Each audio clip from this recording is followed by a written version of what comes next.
Hi everyone, my name's Arthur and I'm here with Jakub and Jesper to talk to you about traits. So if we imagine we have one service, foo here, on the far left in user space, and we want to get packets to it. And the type of packet here really doesn't matter. It could be a TCP with like a dumb HTTP payload, like it's on the slide, or quick, whatever. We're going to have to set up a bunch of config. So the first thing we're going to have to do probably is set up our sockets. Now in this case, we want to be able to change what IPs our service is receiving traffic for without reloading the service, so we're going to use the fancy SK lookup BPF hook. And all this really means is that we can bind to some loopback address with our socket in our service, and then have a fancy BPF program in the kernel that'll match on packets to 1.1.1.1, the IP we're using for our service, and send them to our service's socket. And then, of course, probably we're going to be using IP tables, or NF tables if you're fancy. And once again, we're going to be matching on the destination IP, and doing something, and probably, some rate limiting, maybe some packet logging, SFlow data, something like that. And of course, we're gonna have to route the packet locally as well, so it actually makes it all the way up. So we're gonna have to add a routing rule with our IP again, 1.1.1.1. And then finally, we're fancy people, so we're using all the cool stuff like XDP, so we're also doing load balancing and DOS mitigation. So once again, we're gonna have to match on the IP, 1.1.1. And really what this means is we end up with configuration everywhere, and it's all kinds of different config. So in some cases, we're probably using like BPF LPM maps. In other cases, we have routing rules. For IP tables, maybe we'll have an IP set. And if we ever want to change it, like we want to send packets now to 1.1.1.2 to our service, it becomes a big mess. So we have to go change it in these 4 places. And orchestrating that is complicated, and you can't do it atomically. And even worse, if you want to change how you decide, so for example, you want to add another dimension, like you want to add ports or protocol in, you have to go update the logic in 4 places and implement it 4 different ways. One way with LPM, another way with IP sets, another way with routing, and really it just means it's going to be completely inconsistent and actually not work at all. And so of course, the first thing we thought of when we had this problem was, let's use the mark. You may know it as the skbuff mark, or the fur mark, or the CT mark, or SO mark in user space. And the really cool thing about the mark is it's persistent throughout the whole network stack. So in our first layer here in XDP, we can do the same old thing, match on the destination IP, using a BPF LPM map or whatever else we want, and set the mark. And we can pick some ID for our service foo and just write that into the mark. And then the really cool thing is that that's the only place where we need to match on the destination IP. And routing, IP table, socket lookup, they can all just use the mark, and we don't have to worry about them anymore. And there are so many more other use cases for the mark. If you want to trace packets through the kernel, you could imagine assigning a unique ID in the mark for every packet that comes in, right when it comes in XDP, and then everywhere else where you're tracing your packet, you can go look at that unique ID and know if it's the same packet or not, even after it's been encapsulated, cloned, or whatever else you've done to it. You can also use this to put hardware metadata. You can imagine putting in like, the checksum or other data you got from the network card, so you can access it anywhere else you want, like the receive timestamp. And even network metadata. Did this packet show up, from some other link? Did it show up encapsulated? Did we decapsulate it in BPF? Now, unfortunately, there's even more of these, and we won't have time to get to all of them. But it kind of brings us to the first problem with the mark, is there are so many use cases, and everyone wants a bit of it, but it's only 32 bits big. So the first big problem with it really is space. We can't actually implement any of these cool things because there's just not enough room. And the second problem is that everyone uses the same bits. So there's only 32 of them, and everyone's hard-coded which ones they use. It's gotten so bad that someone's even made a registry on GitHub tracking which software uses which bits. So you can figure out kind of which bits of software you can run at the same time so they won't conflict and use the same bits. So really, there's just conflicts everywhere.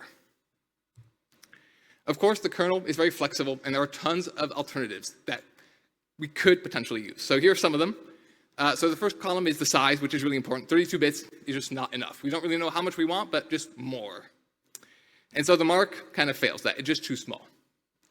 The next one is SKB extension headers. So this is a pointer in the SKB itself, and you have to go allocate the memory yourself, and you get a pointer that you can put in the SKB. And this is cool because you're allocating it yourself, so you can allocate as much memory as you want. But on the other hand, that means you need an allocation in the hop path for every packet coming in, which is not going to be good for performance. So it kind of rules out SKB extension headers.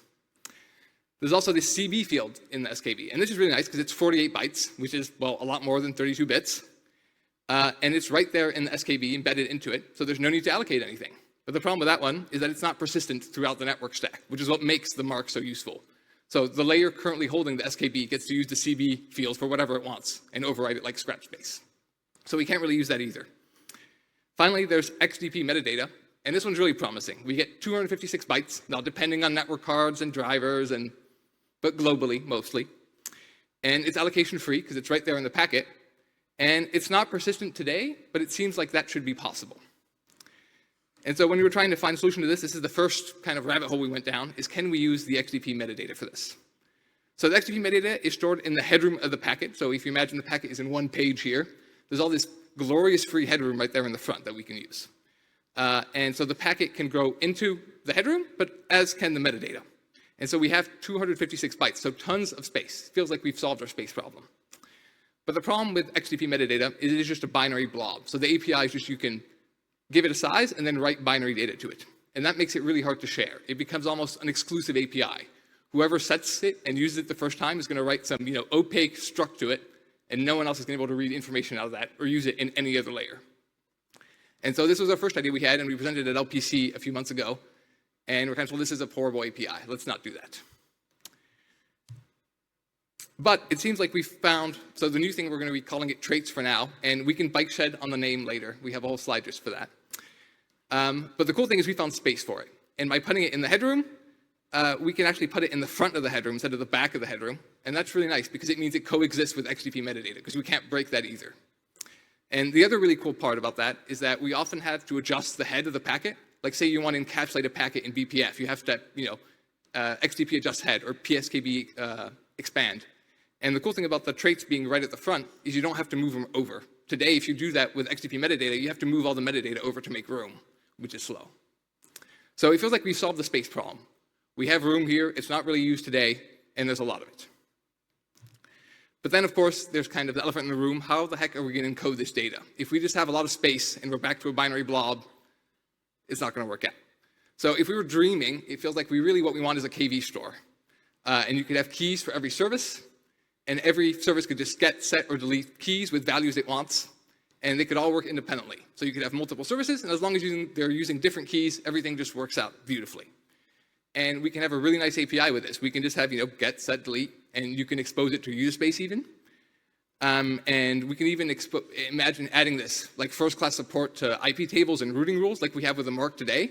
So you could plumb this through all the way through the stack, just like the first example with the mark. Now, of course, in practice, we're probably not going to have a generic map KV store implementation. But if we think we can keep it to like a limited KV store, so maybe support a fixed number of keys and maybe integer keys only, then maybe we can just about pull it off. So the first approach is kind of the naive, obvious thing, is you just store the absolute offsets of value. So here we have our piece of memory, and we just decide, in this case, there are going to be 8 keys, and we just store 1 byte per each. So we have about 200 bytes of addressable storage, so you need a byte to store the absolute offset. Now, the sad thing about this is you waste 1 byte per key. So if we imagine wanting to support like 64 keys, well, you waste half your memory, a quarter of your memory, already, just on your fixed header. But the cool part is you get O1, set, and get, which is really nice. Now, one intuition that comes from that is that if you keep your values in order, so ordered by key, then you don't actually need to know the absolute offset of each value. By just knowing the sizes of each value, you can sum the sizes of each preceding value to calculate the offset of the current key. So, for example, here, if you want to insert key 7, you just have to sum the sizes of keys 0 through 6, and key 7 will be at that offset. Now, the cool thing about this is if you only need a few sizes, like say 3 sizes, you only need 2 bits instead of a whole byte, which is a lot more palatable. Now, the sad part about this is that now we have on get, because if you want to go get a KV, you have to go calculate the offset, so you have to go mask out and sum all these sizes beforehand. And we also have on set, because we have to keep the values in order. So if I want to insert value 6 here, I'm going to have to move value 7 down to make room for value 6 in the middle to keep them in order. But the really cool thing is it turns out we can get the CPU to do all this hard work for us for really cheap.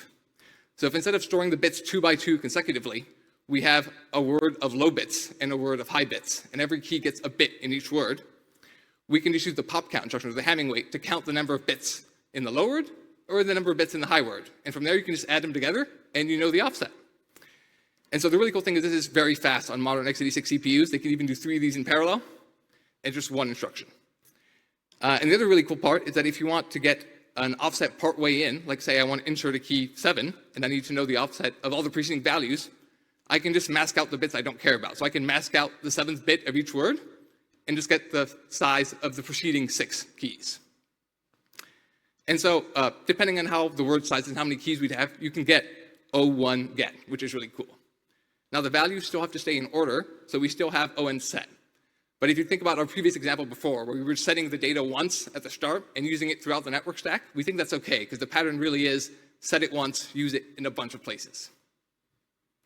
And so this is what we're going for. So with 64-bit machines, we have 2 64-bit words, so we can support 64 KVs with 3 value sizes. And yes, it doesn't say what the sizes are, and we will bike shed about that too. And the API is hopefully what you would expect. You can set a trait, get a trait. You just pass it in the key and a pointer to the value and its size. And Jesper's kindly done a bunch of benchmarking for us to actually make sure this really is fast. And we don't have time to go through the detailed results here, but Jesper wrote up tons of great things, and this is a link. But kind of the TLDR is it's about the same cost as one indirect function call. And we think that's good enough for use in XDP and throughout the rest of the network stack. So right now, this is just an RFC. We posted some patches last week sometime. Comments welcome. There's still a lot of open questions and to-dos. So one of the first open questions for bike shedding, of course, is the sizes of the values. So if we stick to this scheme, we could support 3 different sizes. It's been suggested on the mailing list that we could support 4, 8, and 16-byte values, which seems sane. 4 bytes, you can store an IPv4 address. 8 bytes was just a nice size. And 16 bytes let you store an IPv6 address or a UUID if you're using that for packet tracing. But maybe there are other values we should use. Another cool idea that's been floated would be able to support like 0-size values. So you could use it almost as a set to set flags.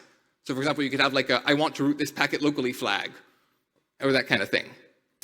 And perhaps if we wanted bigger sizes, we could use a batch API. So one of the cool things is that it's very easy to make this set multiple consecutive KVs because the values are ordered in memory. So if you want to set KV 6 and 7 at the same time, we could do that in one call. And then if we had like only size 8 supported, you could store an IPv6 address by using 2 consecutive KVs, but you would still only have like 1 binary blob to pass in. So the API is a little more complicated, but then you can use as much room as you want. And yes, the next question is how to deal with the lifetime of SKVs. And this is a bit of a tricky one. So when you clone an SKV, you just make a shallow copy of it. So you copy the SKV struct, but of course the packet data is not copied. So you keep the same headroom and you keep the same traits. And this leads to slightly unintuitive behavior where if you have a cloned SKV and you do a trait set on that, that change will be reflected back in the original SKV. And we're not really sure if that's okay or not. For comparison, the mark itself is deep copied. So if you do that with the mark, you will have 2 independent copies. And yeah, so there is a solution to this. It feels like when we're cloning an SKV, we already have to allocate memory. So at the same time, we could allocate a little more for the traits, copy them, and store them somewhere else, like in an extension header. But we're really just not too sure if it matters. So some of the cases we found are like we clone SKVs for TCP retransmits and packet capture. And in those cases, it seems completely fine that they would just share the same traits. But then there are a bunch of other corner cases, like if you're using a reuse port and you get broadcast packets, they get sent, a clone gets sent to every socket. And if you imagine a socket filter setting some unique ID for tracing on every packet, well, they're all going to end up with the same ID, but that's probably not what you expected. And there's probably a bunch of other corner cases like this. If you know of any, please let us know, and let us know what you think. Finally, and this is kind of a big one, is if we need how to allocate keys. So we only have 64 keys with this scheme. And if I put on my really rosy, optimistic, tinted sunglasses, everything will be fine. Services will have keys be configurable in config files, just like we have with TCP ports today. You want to configure Nginx, you tell it, listen, IP, whatever, port 80. And some magical sysadmin will be centrally allocating traits to different services, and everything can live happily ever together forever. And so as an example, in our first example here, if we had our load balancer in XDP, we would tell it, hey, the trait for storing the service foo in is trait number 4. One gotcha with this, though, is that with TCP ports, if you misconfigure them and you have 2 applications trying to listen to the same port, you will get an error, error in use. In this case, though, the kernel has no way of detecting that, so people will just silently overwrite each other's data, and probably things will not be good. So really, don't do that. Now, if we're slightly more pessimistic, though, will services just hard code keys like they do with the bits in the mark today? And will everyone just use key 0, 1, 2, and 3 to store all their data? And will we end up with another trait registry on GitHub, letting you know which traits are not used by Cilium and Kubernetes and whatever else? Hopefully not. And so kind of the question is really, is this a problem? And if so, is it one that the kernel can help with? So one possibility would be having some API to dynamically request a key. So you would pass it like a string name, and it would give you an available trait key for you to go use. We could even take it super far and have the kernel only deal with integer keys and have the whole API just be based on strings, and the kernel would do all the magic behind the scenes. But of course, that'd be super complicated. One of the problems with this, though, is that dealing with the lifetimes of keys gets really tricky. If a service is responsible for registering the KVs like on startup to allocate one for itself, then you kind of need to have an API for it to unregister a KV. Otherwise, you're going to run out after like 5 restarts. But the problem with that is, do we need to track which keys are being used everywhere? Does that mean that we need to know, hey, this VPF program is using it, and routing is using it, and IP tables is using it, so you can't unregister that one yet? Because that means we need to like go reference count everything, which also sounds complicated. And even if we go do all that reference counting, what happens to in-flight packets? If you imagine an API for just registering, it's likely that the keys will be recycled pretty quickly. You unregister it, and then someone else calls register, they're going to get the same key back. But maybe there'll be in-flight packets, like packets waiting to retransmit in a buffer or something else that have that key already set, but with a different meaning. So we don't really know what to do about that. One problem with this, though, is that it's not something we can retrofit on. Some of these other problems, we feel like we can solve them later, but here, if we let people just access the traits by ID directly today, then we can't take that away. So we really need to figure out today if we need to register keys first, or if we can just let people use whatever keys they want, however they want. There's another open question is what to do about GRO, or all these cases where we have to merge packets together. So today, XDP metadata is not very nice for that, because if they have different values, then it disables GRO, which sucks for performance, and we've had this problem in production. So it seems like it'd be nice to have policies for merging values. So if the keys are set on both packets you want to merge together, you could say, oh, I want to keep the value of the first packet, or the value of the last packet. And it seems like we could have some API for user space to tell the kernel what to do. To let it know, hey, for trait number 4, keep the value of the first packet. I don't really care about the values of the other packets. And if we had a registration API, it seems like it would be natural to kind of piggyback off of that with some flags or something when you're registering your KV to tell the kernel what to do. But it also seems like just keeping the first value would maybe be a good compromise for today, and we can kind of kick this can down the road and figure this out later. And finally, the one you've all been waiting for, the name. So our only thought is that metadata is too overloaded. It's impossible to search for. It's already used by XDP metadata. It's just not a good name. So we want to come up with something else. There are a whole bunch of possession traits, hints, stamps, tidbits, labels. There's a Google form. Scan it.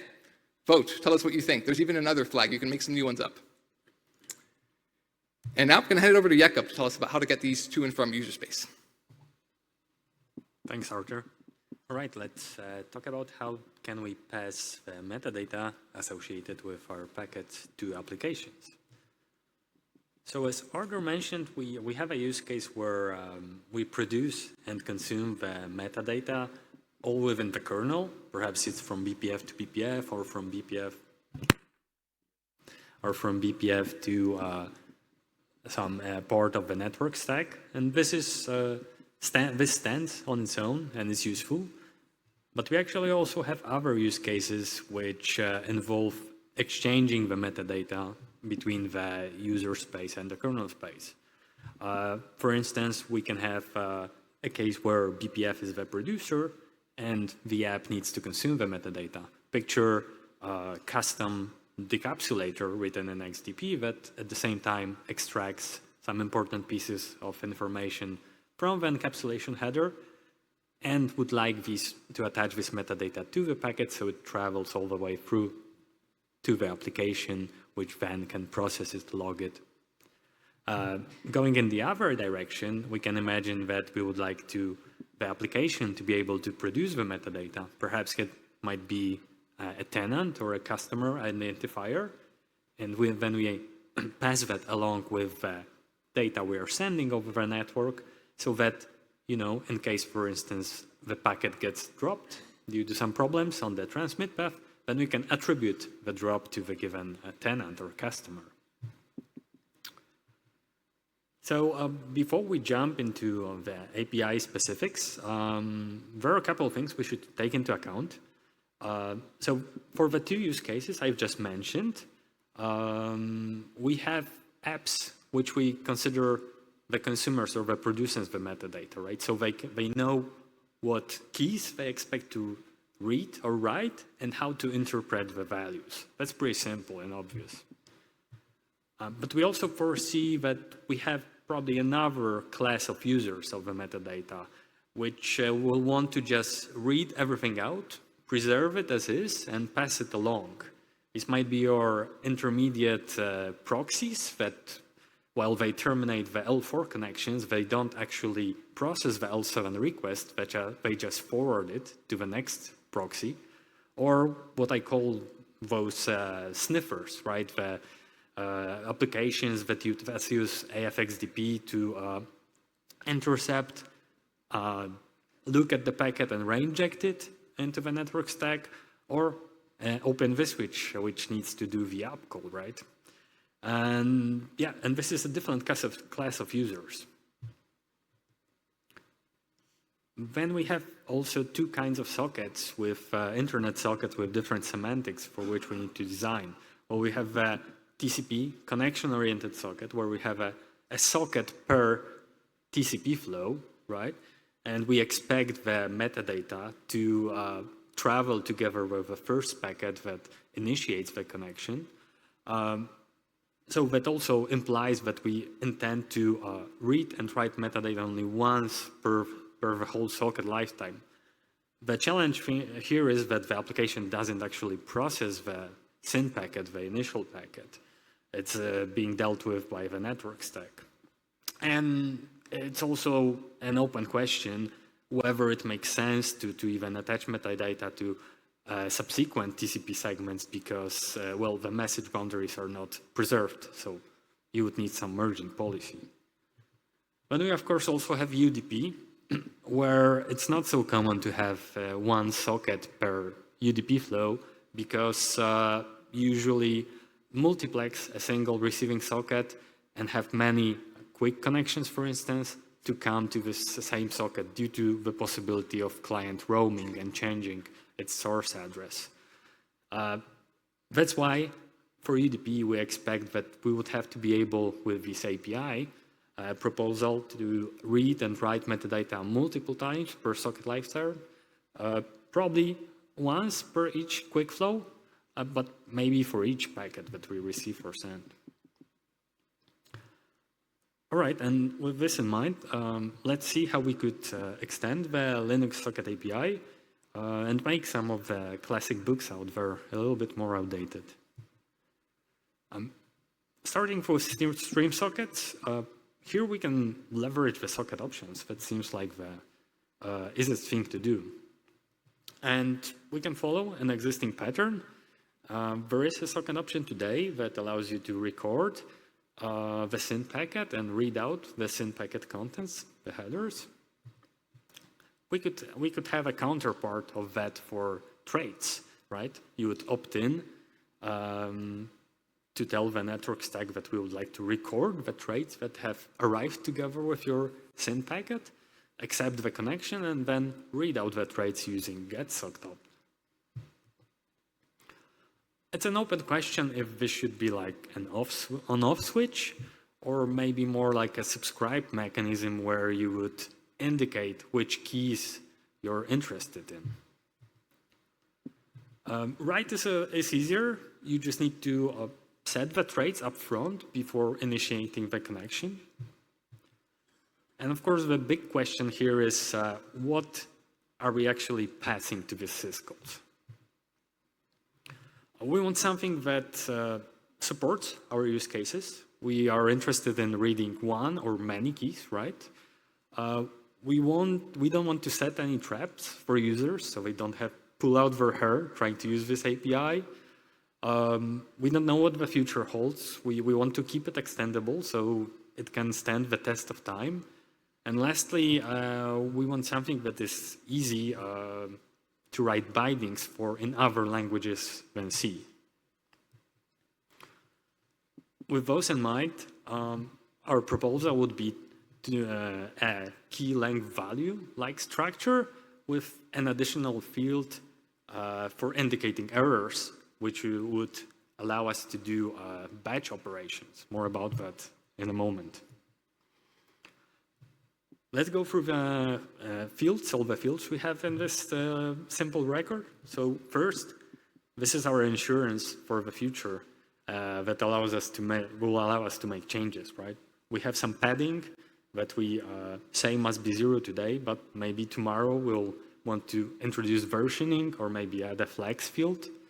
This also lets us avoid holes in the structure and have fields naturally aligned.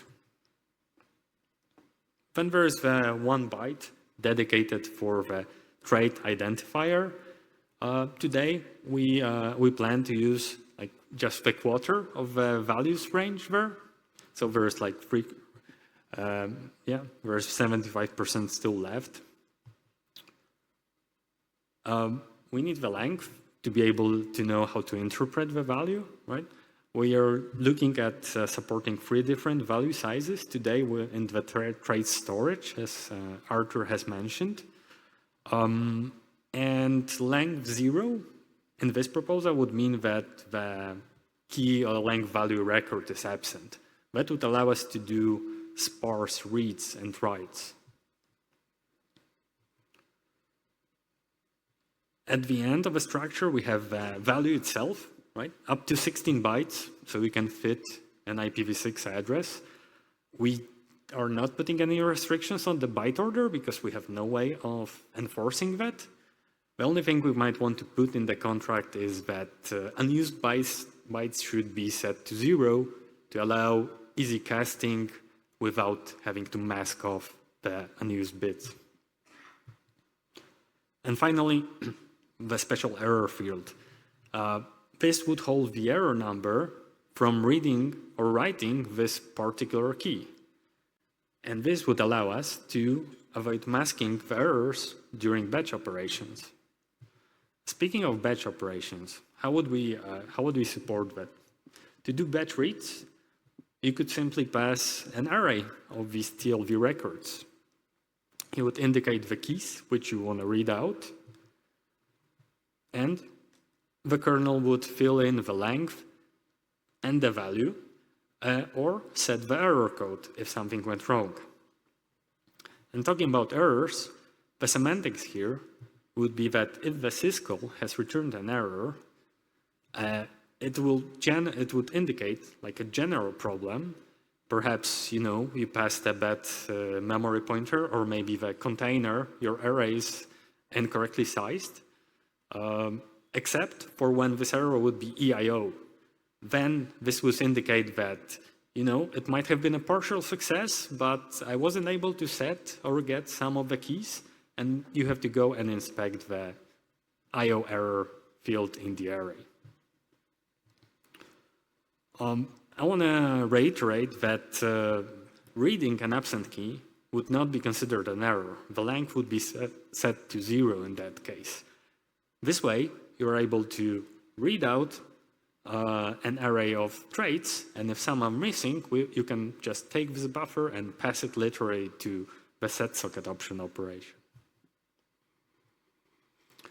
Talking about setting traits in batches, it's really similar, but this time you provide, in addition to keys, also the lengths and the values naturally. And the semantics are the same.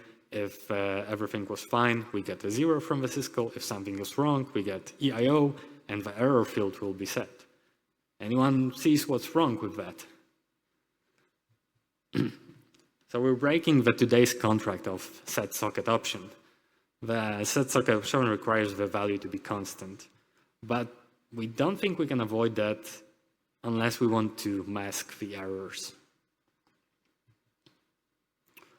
And let's go back for a minute to the batch get operation and recall our use case of these proxies or sniffers. They might not even care about keys at all, so why make them enumerate all the potential keys in the request? Perhaps we should support like a wildcard key value that would allow them to just pass a buffer with keys not set, and the kernel would propagate not only length value but also the key identifier. And to support that, I'm negotiating hard with Arthur that we reserve actually the key number 0 for a wildcard value. And this would allow you to just grab a zeroed memory page, pass it to your syscall, and get a dump of all the traits. So this is what our little key length value record would look like as a C definition. And yeah, it's easy to write bindings for. That's what I did while I was working on the kernel code. It is extendable, straightforward to use from what was my impression during writing tests. And I hope I convinced you it can be used for batch ops. Of course, you know, it's API. We have many different ways to do it. And one alternative that has been brought up is that instead we could have a dedicated socket option for each trait, right? And this is as simple as it gets, and it's also familiar to the users. We can support any value length with that out of the box. On the downside, it's not clear how we would handle the batch read, batch write case that proxies might care about. The offer of doing 60-something syscalls is not really attractive to the applications. And Big Indian, I don't know if anyone cares, but it gets trickier on Big Indian if you read out values like that. All right, lastly, let's go back to the UDP case. Here, socket options won't do. Why? Well, because we have multiple flows coming to the same socket. So using socket options for reading out traits would be racy. Instead, we need to pass the metadata together with the message as we are reading it out using C messages.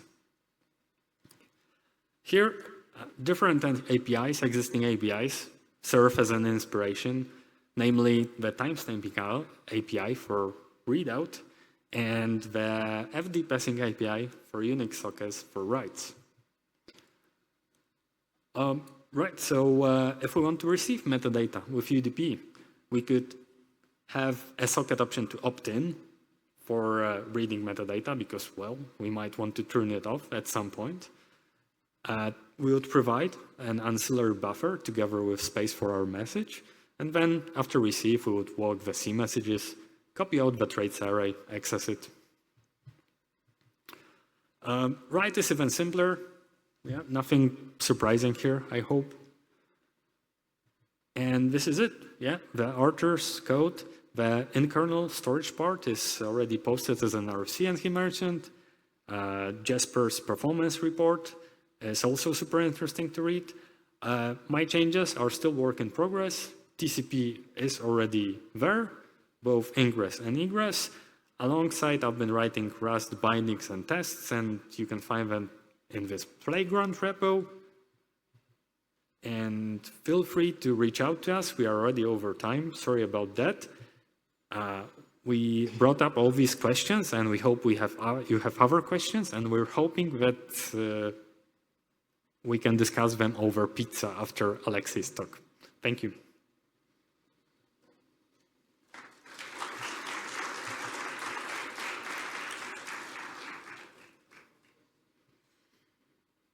Oh, we can do questions now if... Okay.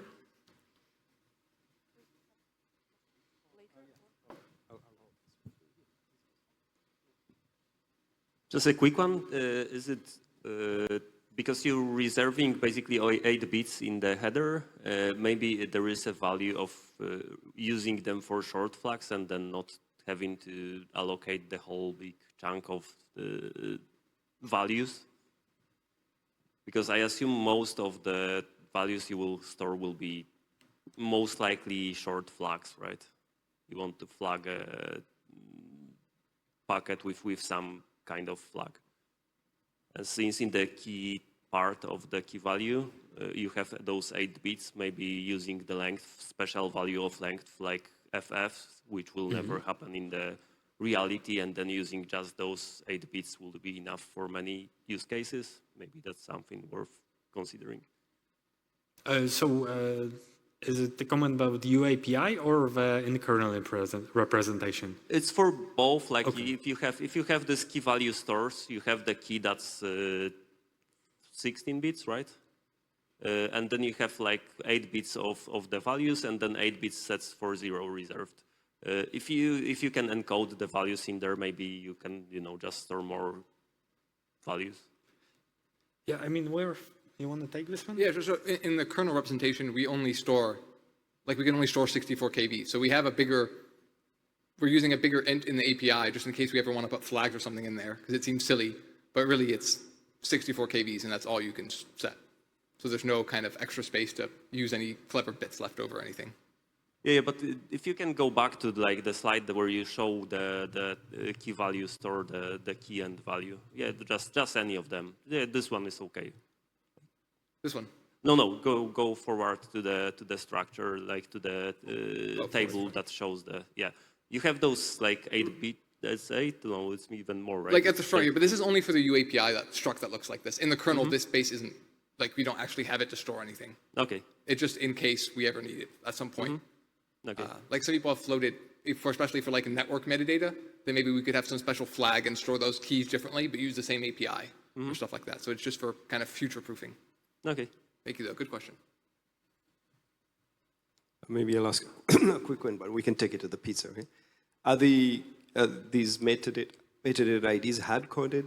You have to go to a registry, or is there some opportunity for something dynamic? So that's the big question, is should they be registered? Are they hard-coded?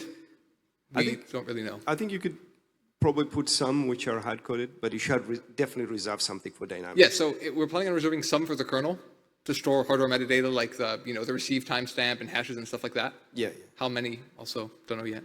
And the receive, I think the CMSH thing seems to be a more robust AP interface because you can store, I think it's in arbitrary lengths on the CMSH, right? Yeah, that's true. Like CMSH is suitable for storing arbitrary lengths and reading or writing many keys at once. Just to add to what Arthur said about registry, we also realized that it depends, the trade storage itself, it's independent from the registry, because if you're using the trade storage for example, a task or maybe a scheduler extension, it's not tied to the same registry as you would be using for metadata attached to network packets. So that was we thought was interesting. But like the registry and the trades, they're connected, but you don't always need the registry, and it depends on the object type which has trade storage embedded in it, right? Yeah, I'll take it at pizza with you. Okay. Thank you.